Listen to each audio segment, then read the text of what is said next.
Hi friends, అందరికీ welcome back to our channel. అందరు ఎలా ఉన్నారు? బాగున్నారా? నేనైతే చాలా బాగున్నాను. ఈ రోజు ఈ వీడియోలో మసాలాలు ఏవి వాడకుండా చాలా సింపుల్గా అండ్ టేస్టీగా ఎక్కువ రోజులు నిల్వ ఉండేలా టమాటా కర్రీని ఎలా ప్రిపేర్ చేసుకోవాలో ఈ వీడియోలో చూసేద్దాం. ఈ టమాటా కర్రీని బ్యాచిలర్స్ అయినా పిల్లలైనా చాలా ఈజీగా చేసుకోవచ్చు అండ్ ఈ కర్రీ చాలా తక్కువ టైంలో అయిపోతుంది. ఇంకా లేట్ చేయకుండా వీడియోలోకి వెళ్ళిపోదాం. ఇక్కడ నేను 7 నుండి 8 పండు టమాటాలను చిన్న చిన్న ముక్కలుగా కట్ చేసి పెట్టుకున్నాను. మీరు మీకు కావాల్సిన టమాటాలని కట్ చేసి పెట్టుకోండి. ఇప్పుడు కర్రీ చేసుకోవడానికి స్టవ్ ఆన్ చేసి ఒక బగోని పెట్టుకొని 1 టేబుల్ స్పూన్ వరకు ఆయిల్ పోసుకోండి. ఈ కర్రీలో కొంచెం ఆయిల్ తక్కువగానే ఉంటుంది. ఆయిల్ బాగా హీట్ అయిన తర్వాత 1 స్పూన్ వరకు జీలకర్ర వేసుకోండి.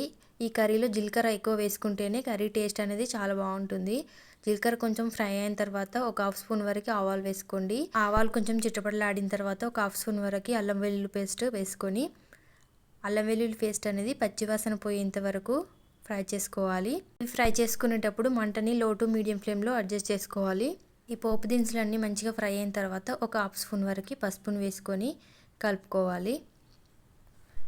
ఇప్పుడు పసుపు వేసుకొని కలుపుకున్న తర్వాత మనం ముందుగా కట్ చేసి పెట్టుకున్న టమాటా ముక్కల్ని వేసుకోవాలి.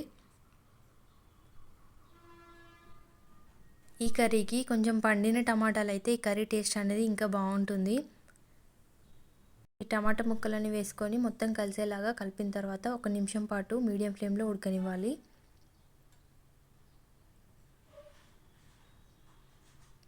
ఇట్లా ఉడుకుతున్నప్పుడు మన టేస్ట్కి తగ్గట్టుగా కారాన్ని వేసుకోవాలి. ఇక్కడ నేను 2 టీ స్పూన్ల కారం వేస్తున్నాను.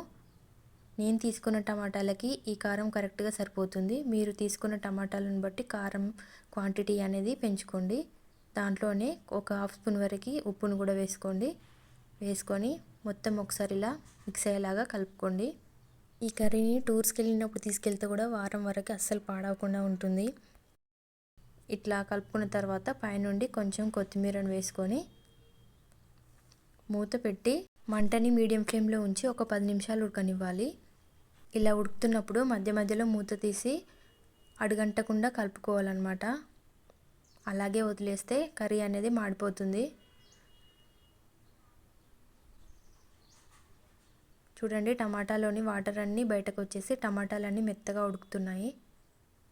ఈ కర్రీలో నేను వాటర్ అస్సలు యూజ్ చేయలేదు. టమాటాలో ఉన్న వాటర్తోనే టమాటాలన్నీ మెత్తగా ఉడికిపోతాయి అన్నమాట.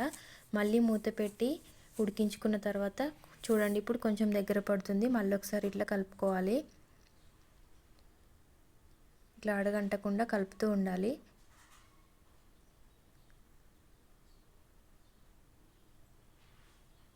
మొత్తం ఒకసారి ఇట్లా కలుపుకున్న తర్వాత ఇప్పుడు మంటని లో ఫ్లేమ్లో పెట్టుకొని మళ్ళీ ఒక 5 నిమిషాలు మూత పెట్టుకోవాలి.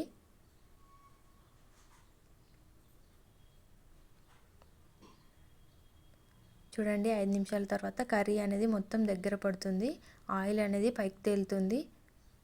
ఇప్పుడు మళ్ళీ ఒకసారి కలుపుకొని స్టవ్ ఆఫ్ చేసుకుంటే టమాటా కర్రీ రెడీ అయిపోతుంది. కర్రీకి ఆనియన్ కూడా ఏం అవసరం లేదు. ఓన్లీ జీలకర్రతోటే ఈ కర్రీ చాలా బాగుంటుంది. ఎందుకంటే ఆనియన్ వేస్తే కర్రీ అనేది తొందరగా పాడైపోతుంది. దీంట్లో వాటర్ కూడా వేయలేదు కాబట్టి వారం రోజుల వరకు ఈ కర్రీ అనేది పాడవకుండా ఉంటుంది. ఇంట్లో ఏం కూరగాయలు లేనప్పుడు కానీ లంచ్ బాక్స్లోకి ఏదైనా కర్రీ ఫాస్ట్గా చేయాలన్నప్పుడు కానీ ఏమి తినబుద్ధి కానప్పుడు కానీ ఒక్కసారి టమాటా కర్రీని ట్రై చేయండి. మళ్ళీ టమాటా కర్రీని చేసుకొని తింటారు. అంత బాగుంటుంది టేస్ట్ అయితే. ఈ టమాటా కర్రీ అచ్చం టమాటా పచ్చడి తిన్నట్టుగానే ఉంటుంది. మీరు కూడా ఒకసారి ట్రై చేసి ఎట్లా వచ్చింది అనేది నాకు కామెంట్స్లో చెప్పండి. ఈ కర్రీ అన్నంలోకే కాదు, చపాతీల్లోకి, జొన్న రొట్టెల్లోకి కూడా చాలా బాగుంటుంది. మీలో ఎంతమందికి ఈ కర్రీ తెలుసో కామెంట్ చేయండి. మేము స్కూల్కి, కాలేజ్కి వెళ్ళేటప్పుడు మాత్రం ఈ కర్రీయే తీసుకెళ్లే వాళ్ళం అనమాట. ఎందుకంటే ఫాస్ట్గా అయిపోతుంది, ఇంకా టేస్ట్ కూడా బాగుంటుంది అని చెప్పి. వీడియో నచ్చితే ఒక చిన్న లైక్ చేసి మన ఛానల్ని సబ్స్క్రైబ్ చేసుకోండి.